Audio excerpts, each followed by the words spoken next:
सबसे पहले इस मौके पर मैं पार्टी के राष्ट्रीय अध्यक्ष जी का, पार्टी की लीडरशिप का, आजमगढ़ की लीडरशिप का आभार व्यक्त करता हूं, धन्यवाद देता हूं कि उन्होंने मुझे इस लायक समझा। साथ ही साथ अफसोस जाहिर करते हुए पार्टी से क्षमा मांगता हूं कि पार्टी की उम्मीदों को पूरा नहीं कर पाए। जहां तक चुनाव के सवाल है, मैं इस मौके पर जितने भी समाजवादी पार्टी के हमारे साथी रहे, हमारे सहयोगी दलों के, आदरणीय ओम प्रकाश राजभर जी से तमाम सहयोगी दल के सब साथियों का जो इस चुनाव अभियान में शामिल हुए किसी रूप में, कुछ लोग प्रत्यक्ष तौर पे आए, किसी ने अप्रत्यक्ष मदद की, सब साथियों का अपनी ओर से और पार्टी की ओर से आभार व्यक्त करता हूँ, धन्यवाद देता हूँ। और मैं आजमगढ़ के लोगों का बहुत धन्यवाद देता हूँ। मात्र हमने 12-14 दिन का चुनाव लड़ा और ऐतिहासिक समर्थन हासिल किया आजमगढ़ के लोगों का। जहाँ तक आपके पत्रकार साथी हार के कारण पूछ रहे हैं जी, तो मैं अपनी हार के लिए बधाई दूंगा भाजपा और बसपा के गठबंधन को, जो प्रत्यक्ष तौर पर राष्ट्रपति के चुनाव में भी सामने आ गया है और आजमगढ़ के चुनाव में पहले से चल रहा था। मैं उस गठबंधन को बधाई दूंगा कि अगर मुझे हरा के वो दोनों गठबंधन करके खुश हैं तो वो अपनी खुशी का इजहार ज़रूर करें।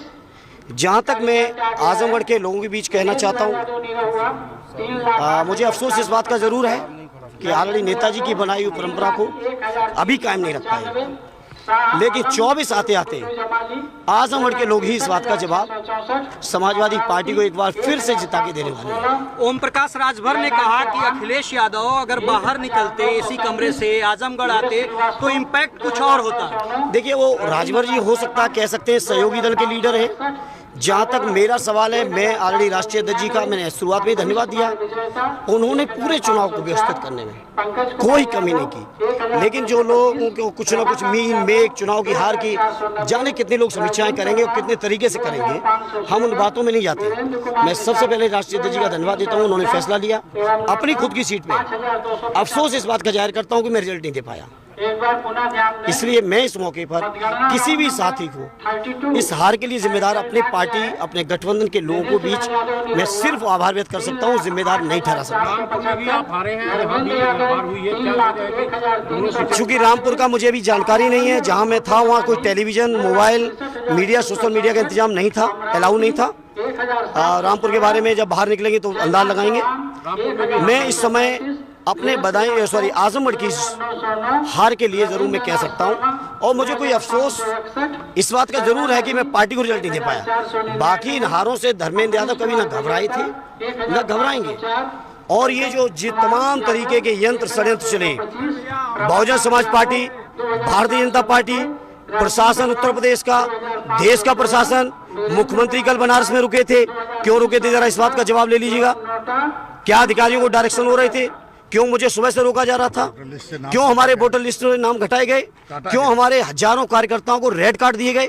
मैं चाहता हूं मीडिया के लोगों, लोकतंत्र को मजबूत रखने की, हार जीत कोई बात नहीं, हार हुई हम स्वीकार कर रहे हैं, हम स्वीकार कर रहे हैं, लेकिन मीडिया के लोगों आपसे कहूंगा चौथे स्तंभ के तौर पे आपको भी अपनी जिम्मेदारी के सच्चाई से निर्माण करना पड़ेगा, नहीं तो एक स्टेज आएगी। हार का केवल दो, क्या हार का बिल्कुल सत्य था आपके हिसाब से? हार मुझे कोई शौक थोड़ी आरोप लगाने का। आप लोगों से मैं यहाँ पे इंटरव्यू देने के बाद यहाँ अंदर घुस रहा था, जो व्यवहार हुआ वो आप सबने देखा, आपके कैमरों में कैद है, उससे पूरा देश ने देखा है, कोई छुपी हुई चीज नहीं है। या ऐसा भी नहीं था कि मैंने कोई सिचुएशन ऐसी क्रिएट की हो। हार के दो कारण केवल आप मानते हैं, गुड्डू जमाली, बीएसपी और बीजेपी, और दूसरा प्रशासन? गुड्डू जमाली तो एक मोहरा है। गुड्डू जमाली के बारे में मैंने पूरे चुनाव अभियान में कुछ नहीं कहा, क्योंकि मोहरा हैं, इनके बड़े खिलाड़ी लोग हैं, जो राष्ट्रपति चुनाव में फैसला लिए हैं अभी 2 दिन पहले, और भी कई मौक़ों पे फैसला लिए हैं, 4 बार मुख्यमंत्री भी बने हैं। ये भी कहें कि सपा को हराने के लिए भाजपा को जिताना पड़े तो जिता दो। हाँ, हम लोग इतना बात का मैं कह सकता हूँ कि हम लोगों से शायद हम अपने माइनॉरिटी के भाइयों को समझाने में असफल हुए, प्रयास बहुत किया, असफल हुए, लेकिन मैं आज उम्मीद करता हूँ इस परिणाम के बाद शायद हमारे माइनॉरिटी के साथियों के, भाइयों की, बहनों की ज़रूर आँख खुलेगी कि आखिर ये बहुजन समाज पार्टी जिन उम्मीदवार के साथ जिस तरह से चुनाव लड़ रही थी उसका रीजन क्या था। कम से कम आज आँखें खुल जाएँ। 24 में आजमगढ़ से आप लड़ेंगे या बदायूं फिर जाएंगे? ये पार्टी के राष्ट्रीय अध्यक्ष जी का फैसला होगा। जहाँ तक सवाल मेरा है, मेरे परिवार का है, जीवन में आजमगढ़ को छोड़ने वाले नहीं है। अखिलेश जाते तो क्या किया, कुछ सिचुएशन दूसरी होती। राष्ट्रीय अध्यक्ष जी फैसला लेंगे और राष्ट्रीय अध्यक्ष जी मौका देंगे तो आजमगढ़ के लोगों की बारंबार सेवा करूंगा। राष्ट्रीय अध्यक्ष जी कहेंगे बधाई के लोगों की सेवा करूंगा। ये फैसला माननीय राष्ट्रीय अध्यक्ष जी का है। लेकिन ये रिश्ते, चुनाव तो अभी हमने 6 तारीख को शुरू किया था, ये रिश्ते हमारे 25 साल के हैं। ये रिश्ते नहीं कमजोर होंगे, न चुनाव के हार से कमजोर होने वाले हैं ना। और ऑलरेडी राष्ट्रीय अध्यक्ष जी लड़ेंगे तो और बड़ी बात होगी आजमगढ़ के लोगों के लिए। या जो वो फैसला लेंगे हम उसके साथ। जी आते तो इम्पैक्ट थोड़ा सा अलग पड़ता। अब आप लोगों को, मीडिया के लोगों, चूंकि आज हार गए हैं तो आप लोग जाने कितने बहाने बना सकते हैं। मैं ये मानता हूँ कि ऑलरेडी राष्ट्रीय अध्यक्ष जी ने अपनी तरफ से जितना बेहतर कर सकते थे उन्होंने किया। क्यों नहीं आए, क्यों आए, ये उनकी अपनी रणनीति का हिस्सा हो सकता है। और एक बात जो मैं लास्ट में कहूँगा आजमगढ़ के लोगों के लिए, दुष्यंत कुमार जी ने कहा था, मंजिल मिली ना मिली मुझे इस बात का गम नहीं,